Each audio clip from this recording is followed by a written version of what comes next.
Hello everyone, Jim with Badger Security and Survival. Today we're going to do another gear check episode. The purpose behind these videos is to show you folks some of the stuff we carry as a team and as an individual.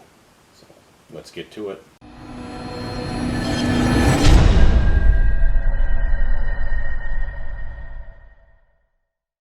Today we're going to look at my get home bag. It's a relatively small pack. It's a little bit larger than some folks may carry, and the purpose behind that is I travel a lot for work, and the situation may put me in a predicament where I have to travel a little bit farther to get back to wherever it is I'm going, whether that be home, my secondary, or bug out location. So without further ado, let's dive into this bad boy, and we'll show you what we have. It's important to note that some of the things that I carry on there, like my main survival knife, I transfer that back and forth between this bag and whatever bag I'm going to take, whether that be my 3-day pack or my bug-out bag. And the reason behind that is I trust these tools. I've had them for a long time, and they've served me very well. This happens to be SRK by Cold Steel. This is a Carbon V model. I've had it for a very long time. Works very well. Nice Kydex sheet. A little bit of extra cordage on there. I just did that one day.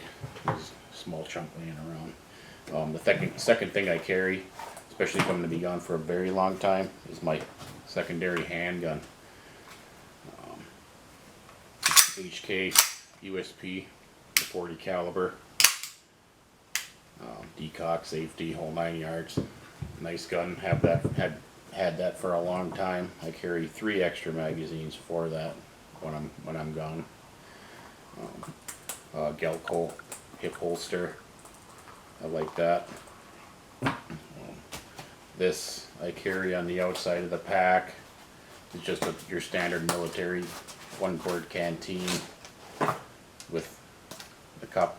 You know, all fits nicely in the bag. Allows me to heat water or do whatever, you know, quart of water there. The pack also features a ladder, so I could purify water and keep water in that. I would actually fill that with water before I left wherever I was gonna go. You know, get while the getting's good. You know. Some of the other things on the outside of the pack, just a few small carabiners. They come in handy for different tasks.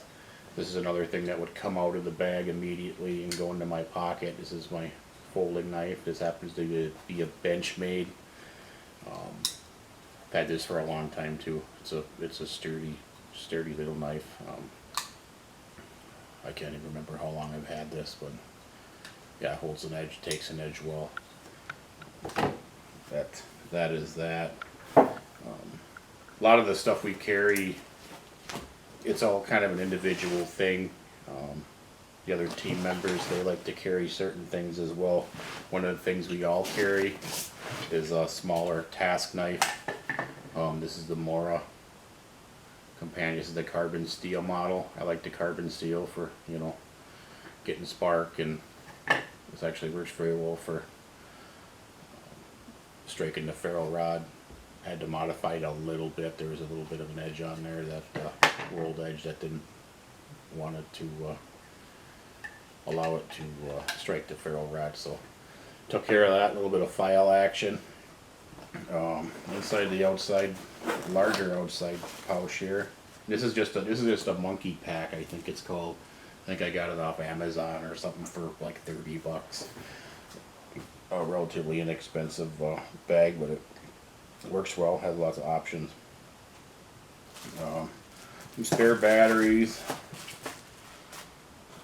Mylar emergency blanket, good for shelters, and you know, those are, they kind of speak for themselves. I mean, there's a multitude of uses for those. Flashlight, kind of a tack light looking thing. Got some spare batteries for that. That's what these are here in the bag. Water purification pills. Kind of important to update these from time to time. I don't remember exactly what I think it's every year or every 2 years or something. You're supposed to swap them out. So I keep them in the package. I know they work because I've used them before, so that's why they're still in the package. Haven't had to get home yet. My fire tin. I use a tin so I can make char cloth, things of that nature. Inside that I have a few different options for starting a fire. Got a magnesium fire block there.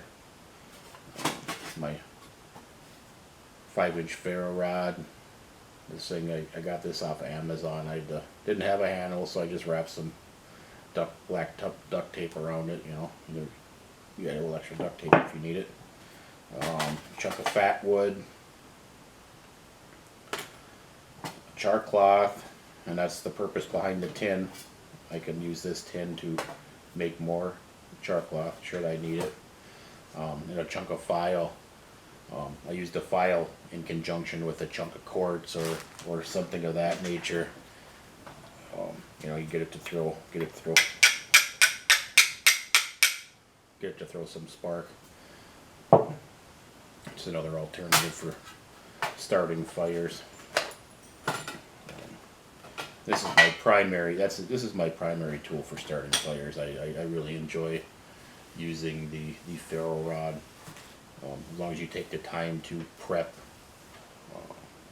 your tinder bundle, you know, you have relatively good success. And if you use the right combination of tinder and resinous woods to get that fire going, you generally have no problem starting a fire. So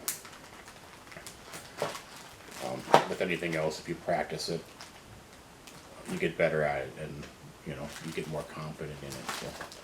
So that's that. This is another one that I carry. This is the Gerber Strike Force ferro rod. Works very well. This goes in my pocket as well. Kind of a backup type thing. If I lose my pack, I'll have my knife on my belt. I'll have my ferro rod. So that's that. Small sharpening, diamond sharpening stone. This is a Easy Lap sharpener. Extra fine on one side and kind of a medium grit on the other. I very rarely use the medium. The extra fine does an outstanding job of touching up whatever edge I need to touch up on it. Good thing to have, good thing to carry. Multiplier tool. This is the Leatherman, I forget what the heck the name of it is, but it's kind of a vice grip kind of looking thing. Actually works pretty well. You can clamp it on there and it does the job. Thought it was kind of a novelty at first, but I used it a couple of times on some stubborn fasteners when I had nothing else on. It actually worked quite well. Not a whole lot of different tools on it. Kind of a serrated edge for rope or whatever, and small file, and, kind of your standard Leatherman type equipment. But so that's that. That's it for that one. You take all this stuff out and I gotta put it back, but here's another fuel for starting fires. This is the venerable petroleum jelly balls. I took and wrapped a few feet, probably 25 feet or so, with duct tape around the pill bottle there. Could never have too much duct tape. Another thing that'll come out of the bag and go into my pocket is compass. Kind of inexpensive, one's at a compass. Handy for navigating. Got some cordage in there. It's just a 50-foot wrap of paracord, and again, we all know that works. That's why it's still wrapped up. I haven't had to use it. So. Next compartment, carry Shmog. These things kind of speak for themselves. There's a host of different things you can use this for. I won't go into that now. That could be a separate video. So the Schmog. Carry my belt. This happens to be just a Blackhawk tactical nylon belt. Hold up my pants. Hold up anything else I want to keep on there. Carry a couple of maps. I work in a couple of different states, so I got one map of each state that I usually work in. Road maps are a good thing. I tend to lean towards the idea of using the roads as a handrail, kind of a navigation term. You know, you kind of keep your, you know, that way you're not on that natural line of drift. You're not exposing yourself to danger. You know, you got to kind of work through and kind of stay unnoticed as much as possible. That way you avoid trouble. So that's that. Two of the maps. These are actually kind of nice. I paid a little bit more for them, but they're, you know, they're laminated and I could write on with the marker if I need to. So they fold up relatively nicely. So kind of an inexpensive first aid kit. Nothing too spectacular in there.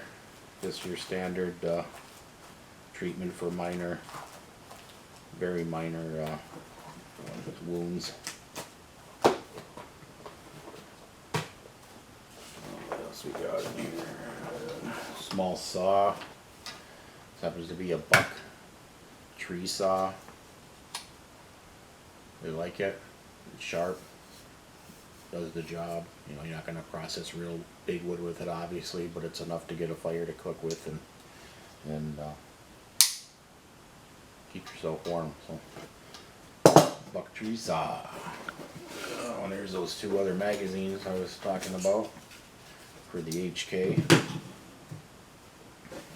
else we got? Just a marker, you know, Sharpie marker and a pen. So that's that compartment. And we move on to the third and final compartment of the bag. Pair of gloves. This is my emergency shelter. Just a military poncho, more than adequate for a get-home bag. You know, you couple that with your traveler blanket and your the clothing that you would use. I could throw a couple of smaller articles. Usually if it's winter time, I'll throw some fleece and stuff in there, and that should be more than sufficient to get you through what you need to get through. Small cotton bandana. This is one of the old military tourniquet. You could use that, cut that up, make more char cloth if you need to. And then just some rations. These are just some high energy stuff. You know, oatmeal, drink mixes, granola bars, things of that nature. Kind of rotate through that too, keep it somewhat fresh. And some more oatmeal, the classic ramen, can of tuna. Those would kind of supplement anything that it may be able to forage along the way, you know, natural vegetation and berries if the season is if the season's right for that.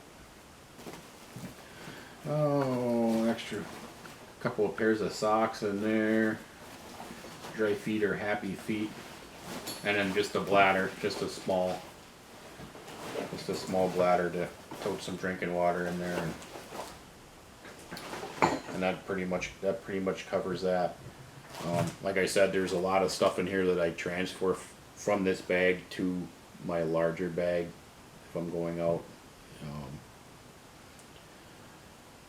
It's a pretty substantial bag for a get-home bag, but like I said, the distances that I may need to travel may require me to have a larger supply of gear and equipment. So that being said, I hope that you find these videos useful, and if you like it, subscribe, leave us a comment, got any ideas for some other vids that you might like to see, let us know. Be happy to put one out for you there. And till next time, make yourselves ready.